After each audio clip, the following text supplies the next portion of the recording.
The party of Allah subhanahu wa ta'ala is the one which is faiz, which is the one that is successful. So give iftar to those who are especially mu'mineen, and in fact they are in need. Alhamdulillah, when you provide iftar over here, it's not necessarily to those who are in need, but you never know. People that are coming here, not everybody can afford it. So therefore, many might be in need of this iftar who are becoming part of it. And that's the beauty of it. You do not discriminate between anyone. You provide for everyone and anyone that walks into being the guest of Allah subhanahu wa ta'ala. You and I are only facilitators. Allah subhanahu wa ta'ala is the real host of this da'wah.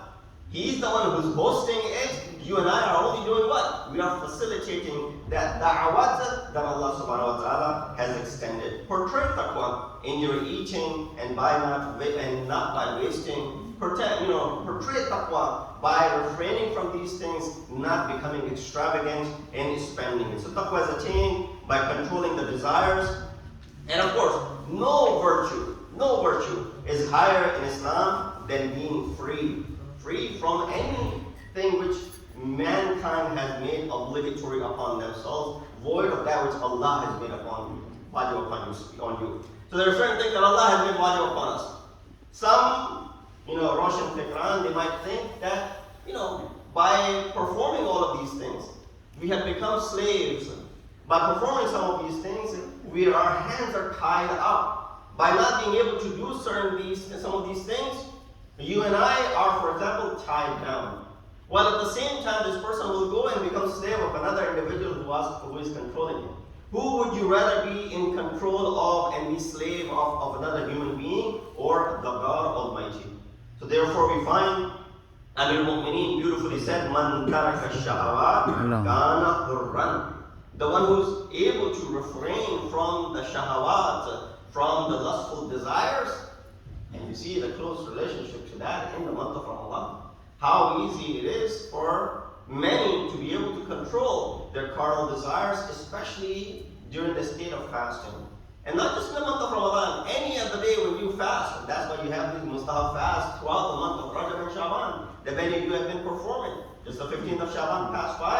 I'm sure many of you fasted on that day as well. That how it squashes any such urge of these carnal desires. Amir al-Mu'mineen further said, Man malika shahwatahu kana taqiyya.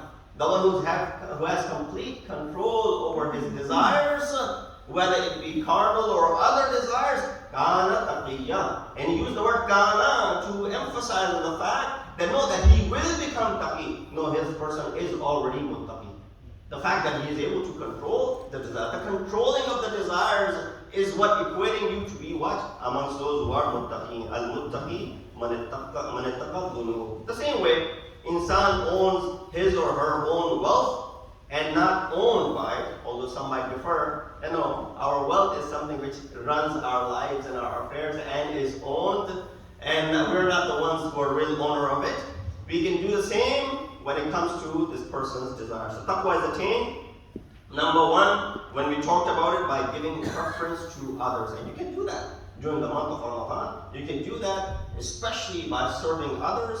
And what a better way to serve than to go ahead and do it in a congregational manner, to be able to do it in a jama'at. And therefore, we make an effort over here, especially to have food that is provided, which is cooked in a house, so you're 100% sure of the hygienic aspect of the food, and that which is being served is 100% halal and dabiha, and there's nothing from the ingredients which is involved in it which could be questionable. What's the worst? That you fasted all day long and you break a fast with something which is questionable. May not be halal, for example, and we're not obligated to go out and do research when it comes to what kind of food we're consuming, as long as the label on it is halal. So therefore, just to be extra pure and extra careful serving here and preparing food over here, what could be better than that? So therefore, coming back to the topic, taqwa is attained by controlling the tongue, closing the eyes and the ears from haram, showing compassion toward orphans.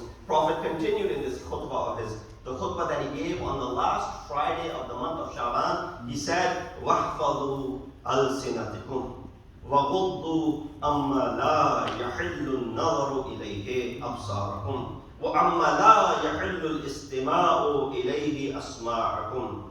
He said, وَاحْفَظُوا أَلْسِنَتَكُمْ. Protect your tongues. What do we protect our tongues from? What does the tongue need protection for?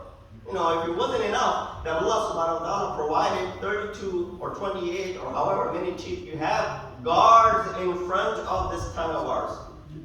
They serve as guards. This is double, barrier in front of the tongue. You got these lips. أَلَمْ نَجْعَلْ لَهُ عَيْنَيْنِ وَلِسَانًا وَشَفَتَيْنِ. You have these two lips which serve as a guard, and then you have these teeth which are sharp. They serve as a guard for the tongue. Because the tongue is really fortified and guarded, well guarded by the teeth and by your lips.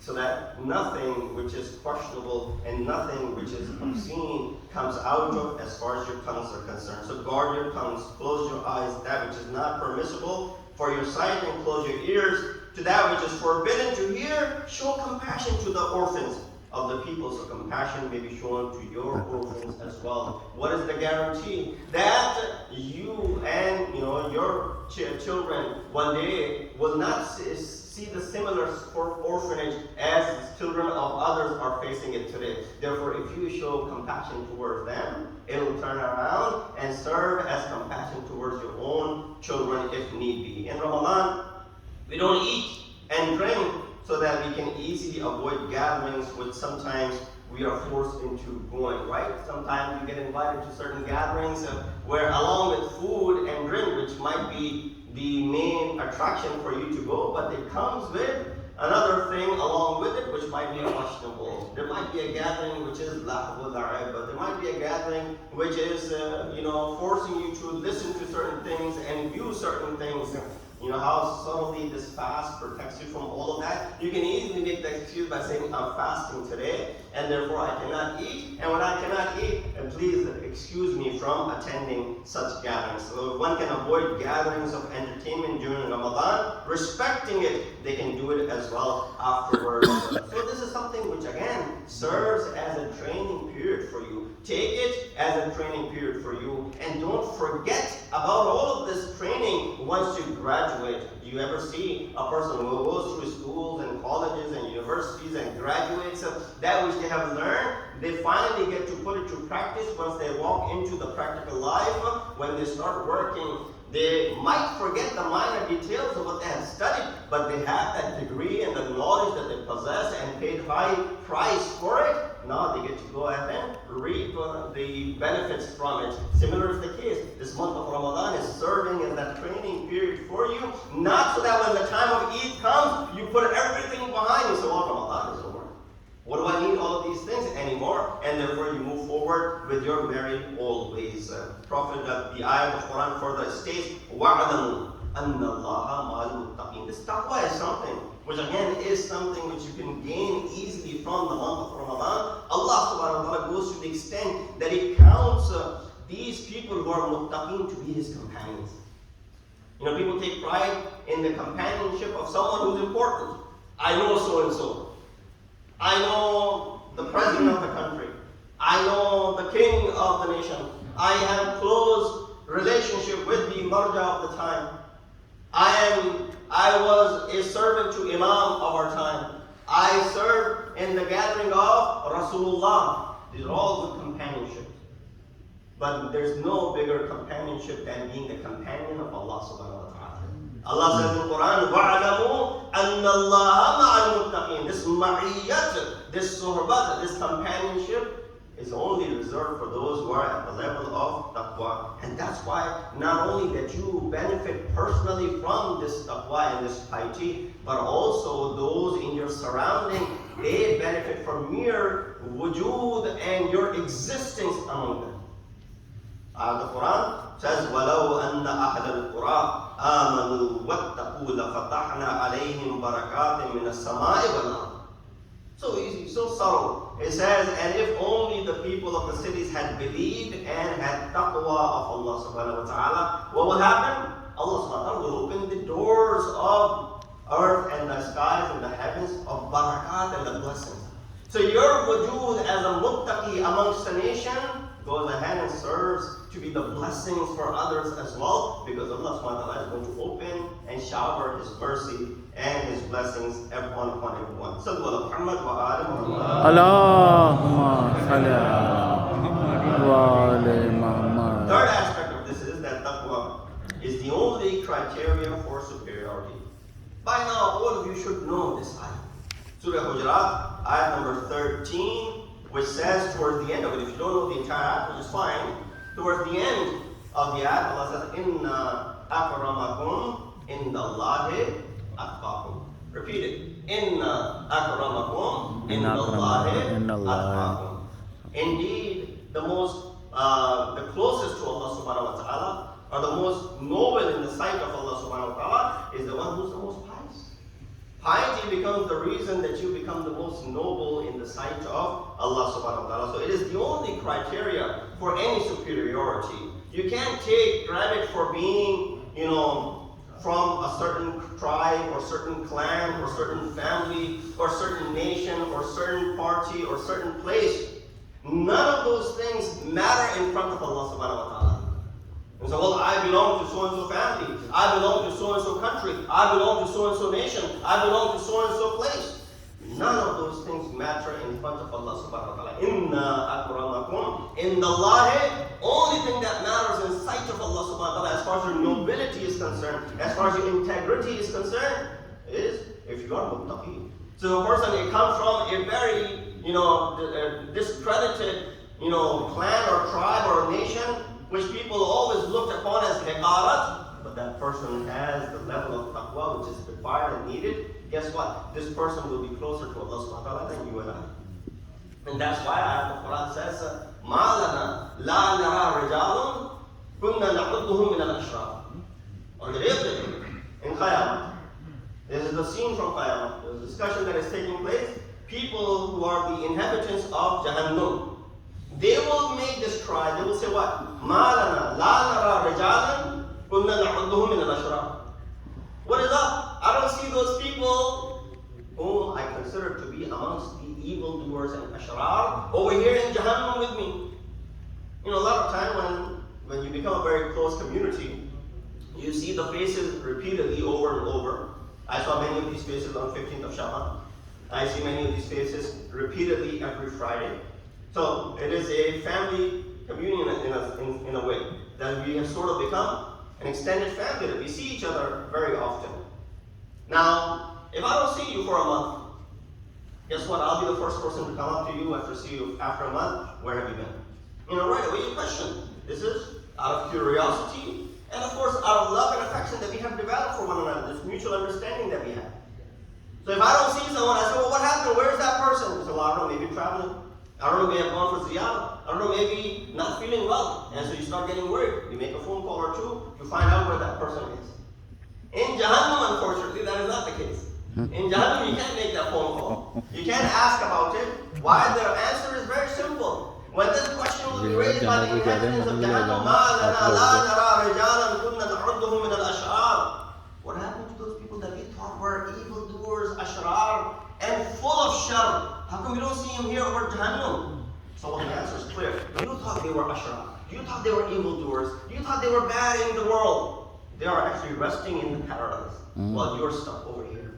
So this is where you don't start judging someone. You don't. Why? The matter is only in the hands of Allah subhanahu wa ta'ala, and the criteria is set by Him, which is to be muttaqi and parhezgar. Sallu ala Muhammad.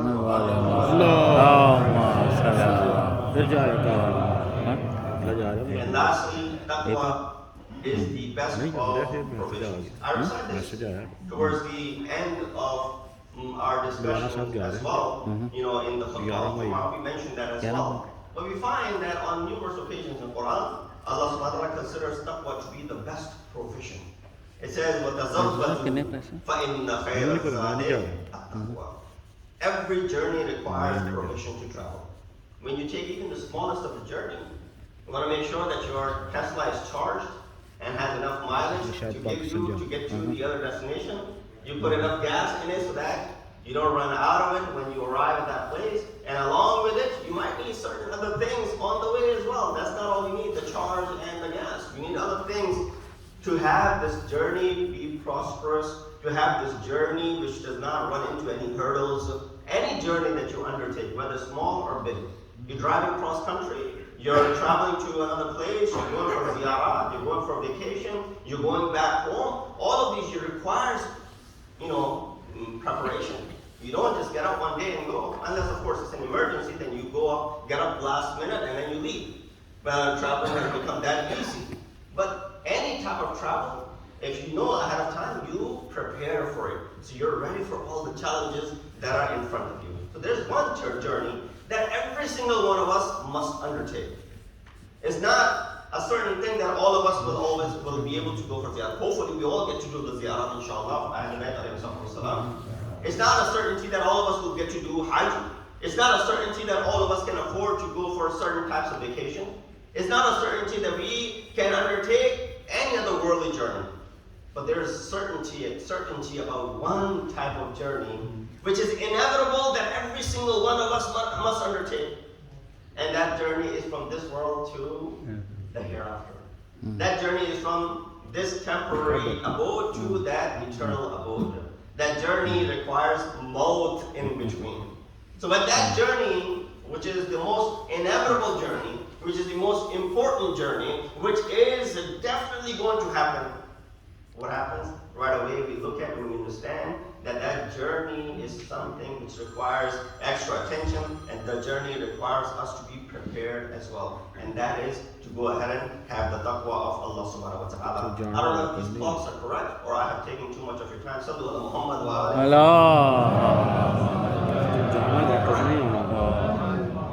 So I'll leave you with that, inshallah. We'll continue discussion because we have another Friday before the beginning of the month of Ramadan, which inshallah will be March 23rd, the following Thursday, not the next Thursday, but the following Thursday. Inshallah, we'll continue this discussion, which is beneficial not just for me and hopefully for you as well. We ask Allah subhanahu wa ta'ala to count us amongst His servants who are muttaqeen and muttaqeen. We ask Allah subhanahu wa ta'ala to give us the ability to be able to serve mankind, especially in this month of Ramadan, which is upon us in Nas al Hadith.